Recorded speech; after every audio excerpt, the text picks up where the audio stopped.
প্ৰথম কথা যোৱা বিগত ছমাহে গৌৰৱ গগৈয়ে বিষয়টোৰ পৰা পলায়ন কৰি আছিলে মূৰ পুলুকা বুলি যিটো অসমীয়াত শব্দ হয় মূৰ পুলুকা দি আছিলে কাৰণ সকলোৱে জানে যে বৈৰী ৰাষ্ট্ৰ পাকিস্তানলৈ তেনেকৈ যোৱাটো এগৰাকী সাংসদে কি কাম কৰিবলৈ গৈছে এইটো এটা সন্দেহৰ আৱৰ্তত থকা বস্তু তেওঁ আজিলৈকে মই গৈছোঁ কি কৰিবা বুলিও কোৱা নাই তেওঁ পৃষ্ঠভূমি এটা তৈয়াৰ কৰি আছে আমুক গৈছে তামুক গৈছে চৰকাৰে জানে আমুক কিন্তু তেওঁ যে গৈছে তো ক'ব পৰা নাছিল এতিয়া লাহে লাহে তেওঁ স্বীকাৰোক্তিৰ ফালে গৈছেগৈ প্ৰথম কথাটো যোৱাটোৱে আচৰিত কথা কাৰণ তেওঁ কোনো কূটনীতিক বিষয় নহয় বা আমাৰ চৰকাৰৰ দ্বাৰা নিয়োজিত মন্ত্ৰীও নহয় যে তেওঁ কিবা বেলেগ ব্যৱস্থা গ্ৰহণৰ বাবে তালৈ গৈছে প্ৰথম কথা তেওঁ ধৰ্মীয় পৰ্যটক বা যি ধৰ্মস্থলবিলাক তাত আছে তালৈ যোৱা তেওঁ দৰ্শনাৰ্থী বা সেৱা কৰিবলৈ যোৱা ব্যক্তিও নহয় না তেওঁ ব্যৱসায় কৰিছে তাত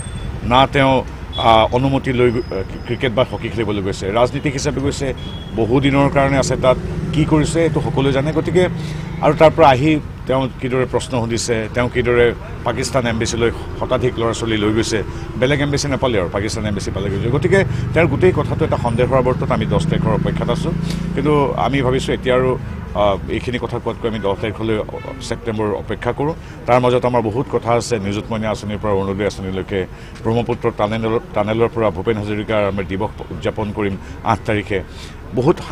সাংস্কৃতিক আন্তঃগাঁথনি উন্নয়নমূলক কাম বিভিন্ন ইতিবাচক আঁচনি দুইখন চৰকাৰ আছে গতিকে আমি এতিয়া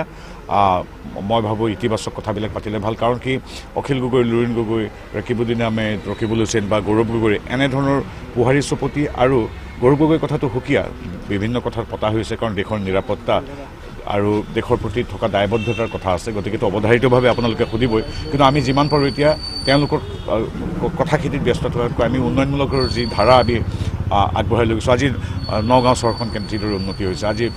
বটদ্ৰৱা কেনেকৈ উন্নতি হৈছে এই কথাবিলাক পাতিলে আচলতে এতিয়া মোৰ বোধেৰে আমি এনে বাৰ্তা খুব শ্ৰদ্ধা সহকাৰে ৰাইজৰ ওচৰলৈ লৈ যোৱাটো উচিত এতিয়া আৰু অখিল গগৈ কাক কিমান অশ্লীল ভাষাৰে গালি পাৰিছে এই কথাত আমি ব্যস্ত নহওঁ আৰু গৌৰৱ গগৈ কামটোতো সাংঘাতিক কৰিছে স্কুলৰ ছাত্ৰ ছাত্ৰীয়ে আজি প্ৰশ্ন সুধিছে তেওঁক কংগ্ৰেছৰ মানুহে প্ৰশ্ন সুধিছে তেওঁ এতিয়া তেওঁৰ হাতত কোনো যুক্তি নাই তথ্য নাই উত্তৰ নাই তেওঁ এতিয়া কৈ আছে যে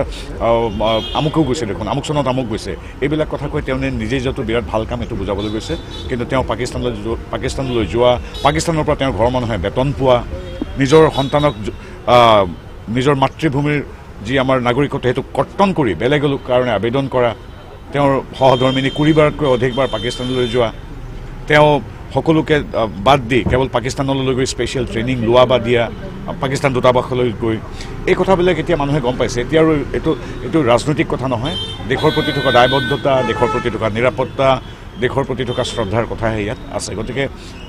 তেওঁ ইতিমধ্যে লাহে লাহে স্বীকাৰ কৰি আহিছে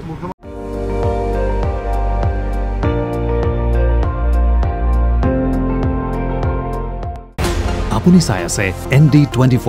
সৰ্বশ্ৰেষ্ঠ নহয় সৰ্বোত্তমৰ দৌৰ